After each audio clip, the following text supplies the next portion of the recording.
Pag-Ampo, Alang sa Kadaugan sa Kamatuoran.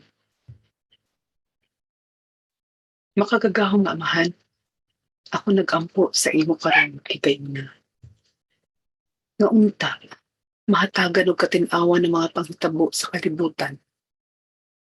Taliwala nining krisis sa panglawas nga naghatod usab og daghang kadaot sa kinabuhi, sa pangisip sa tawo ug sa pang-ekonomiya.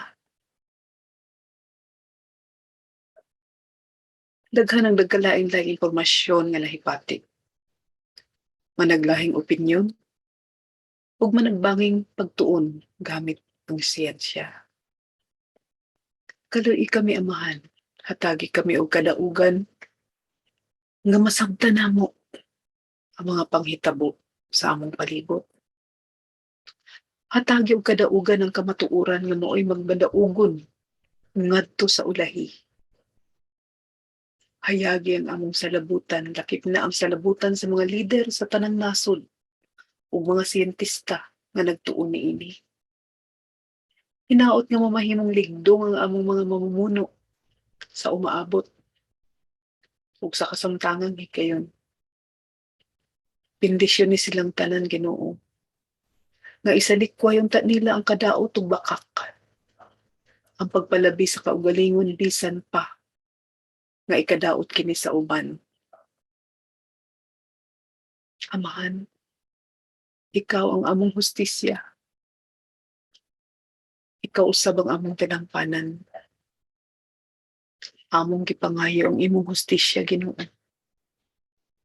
Gikan sa mga pagpalmas-tamas ug sa paglapas sa uban sa katawhan.